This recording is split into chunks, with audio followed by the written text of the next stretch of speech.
तो ये LeetCode problem 217 contains duplicate. So इस प्रॉब्लम में क्या है, given an integer array nums, return true if any value appears at least twice in the array and return false if every element is distinct. That means अगर कोई भी value array में दो बार आ रही है तो हमने सिंपली हम ट्रू रिटर्न कर सकते हैं. अदरवाइज मतलब दो बार नहीं आ रही है तो दैट मीन्स आ रही है एक एक बार आ रही है. तो अगर एक एक बार आ रही है तो दैट मीन्स वो डिस्टिंक्ट होएगी. तो डिस्टिंक्ट है, यूनिक आ रही है, तो दैट मीन्स उसका आउटपुट क्या आना चाहिए, फॉल्स. तो सेम ऐसे एग्जांपल दिया हुआ है 1 2 3 1. जैसे हम देख पा रहे हैं कि 1 दो बार आ रहा है तो इसलिए ट्रू है, और 1 2 3 4 सारे डिस्टिंक्ट हैं तो इसलिए ये फॉल्स आ रहे हैं. तो अगर थर्ड वाला हम चेक करें तो यहाँ पे 1 1 1 1 1 3 3 4 4 3 2 4 2 जो भी है.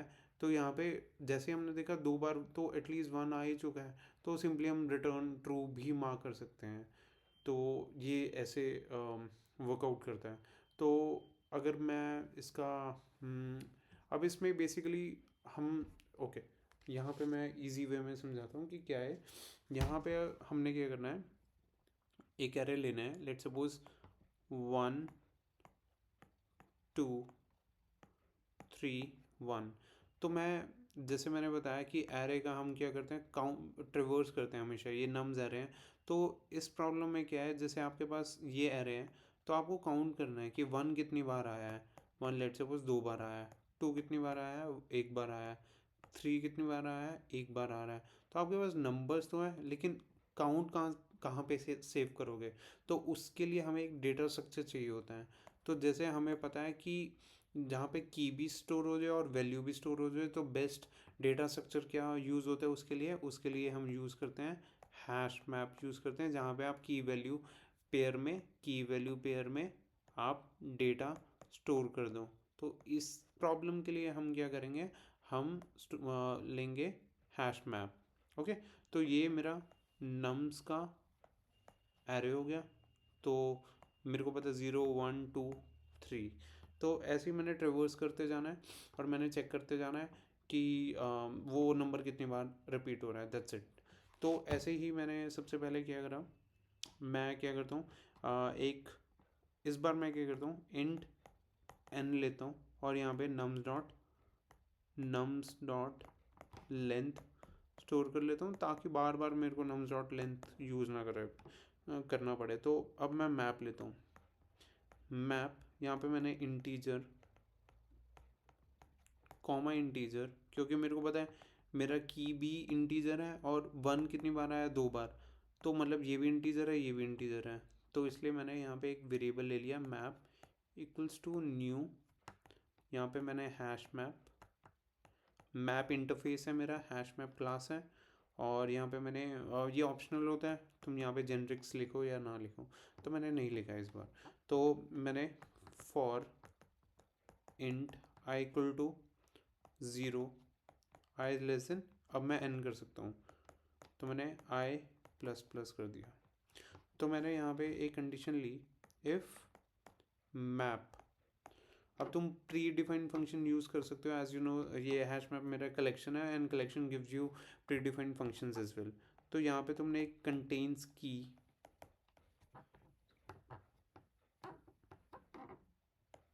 कंटेन्स की तुम यहाँ पे नम्स ऑफ आई तुम डाल दो. यहाँ पे वो चेक करेगा कि हैश मैप में ये नम्स ऑफ आई है. अगर नहीं है, अगर आई मीन कंटेन्स है, तो सिंपली तुम यहाँ पे एक बुलियन वेरिएबल ले लो फॉर, क्योंकि तुम्हें at the end of the result आपको क्या करना है, ट्रू या फॉल्स रिटर्न करना है. तो आप एक boolean flag equal to false. तो यहाँ पे तुम क्या करो, फ्लैग इक्वल्स टू कंटेन्स है, तो दैट मीन्स आपको ट्रू रिटर्न करना है. अगर वो ऑलरेडी है तो एक मतलब दो बार आ रहा है ना. तो इसलिए क्योंकि इनिशियली ये हमारा, लेट सपोज ये मेरा हैश मैप है, ठीक है, ये मेरा.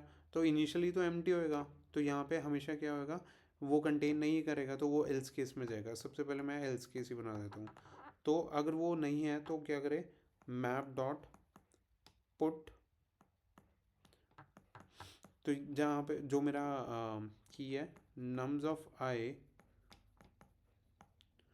और उसका आप स्टोर कर दो 1 कि फर्स्ट नंबर ऑफ टाइम ये अपीयर हो रहा है। लेट सपोज अब मैं ट्रेवर्स करता हूँ, 0 कितनी बार आया, एक बार, ठीक है। अब वो इंक्रीमेंट हुआ आए, उसने चेक करा कंडीशन, तो 2 कितनी बार आया अभी तक, एक भी नहीं, उसने कंटेन्स चेक करा नहीं आया, तो वो फॉर एल्स वाले केस में चला गया, तो उसने यहाँ पे स्टोर कर दिया। अब यहाँ पे ओके, यहाँ पे मैं करता हूँ एक और नंबर ले लेता हूँ 0, तो यहाँ पे उसने 3 चेक करा कितनी बार आया, नहीं। 1 कितनी बार आया, उसने कहा कोई, ओके।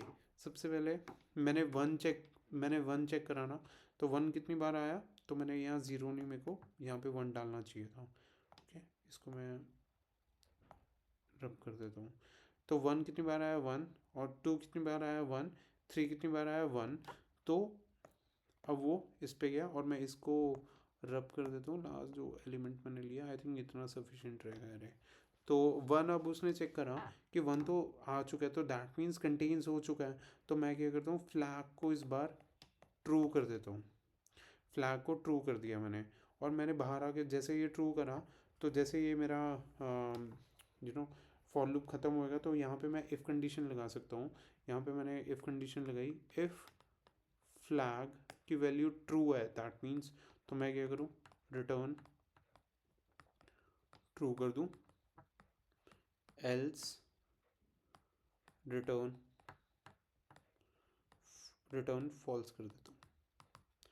तो यही एक्सपेक्टेड था, उसमें बेसिकली यही बताना था कि आपको ट्रू आ रहा है कि फॉल्स आ रहा है। तो हमने कुछ भी नहीं करा। अगर हम देखें तो इसमें एक हैश मैप लिया, क्योंकि आपको ऑब्वियसली आपको स्टोर करवाना था कितनी बार ये हो रहा है, तो बुलियन फ्लैग फॉल्स लिया, क्योंकि at the end of the result आपको ट्रू या फॉल्स रिटर्न करना है। तो हमने एक प्रीडिफाइंड फंक्शन का यूज़ करा, मैप इक्वल टू कंटेन्स की, वो नम्स ऑफ आई अगर उसमें है, तो आप क्या करो, फ्लैग को ट्रू कर दो, अदरवाइज़ वो पुट करते जाओ जहाँ पे वो स्टोर हो रहा है, और उसकी अक्रेंस आप स्टोर करते हो। जैसे ही उसकी अक्रेंस एक इंक्रीमेंट हुई और वो यहाँ पे मिल गया, तो आप क्या करो, फ्लैग ट्रू करो। अब आप इस लूप को और भी चला सकते हो till the end of the loop, और इधरवाइज तुम यहाँ क्या कर सकते हो, या तो ब्रेक लिख दो इस लूप के जैसे, क्योंकि आपको एक ही बार में वो कोई फंक्शन मिल गया, जो कोई नंबर मिल गया जो रिपीट कर रहा है, तो तुम यहाँ पे ब्रेक भी लिख सकते हो।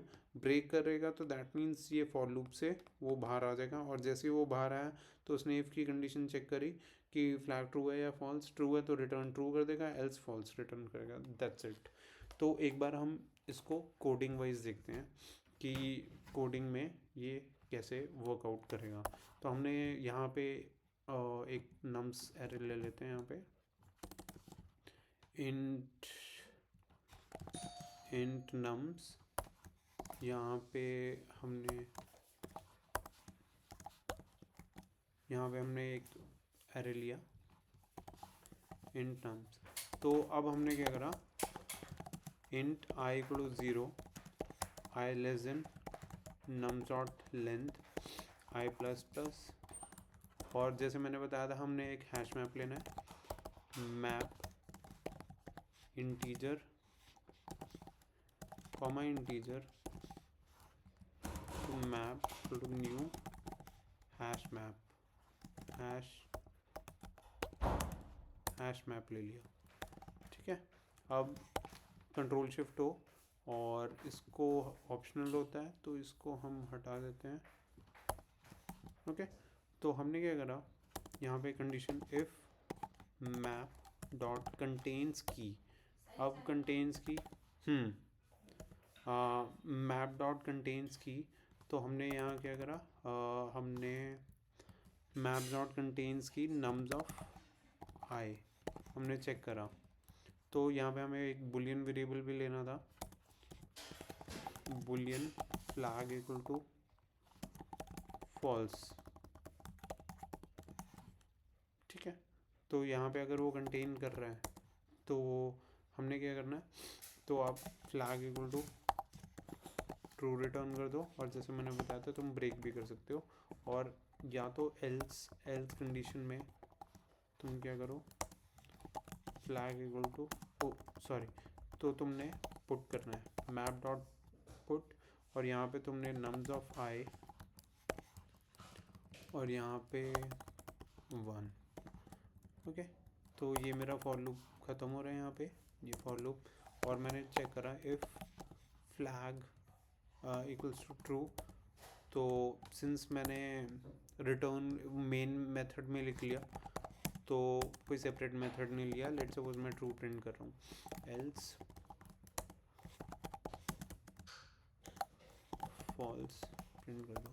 अदरवाइज लीड कोड में अगर आप देखोगे तो आपको क्या है, अगर मैं फंक्शन में तो यहाँ पे बुलियन रिटर्न करना है, तो यहाँ पे इसलिए मैं रिटर्न भी लिख सकता हूँ। Okay, so now I will run that, let's see ये ट्रू रिटर्न कर रहा है। ओके, अगर मैं यहाँ पे 1 2 3 4 करूँ तो ये फॉल्स रिटर्न कर रहा है। अब इसको इस अकरेंस से लेके चलते हैं,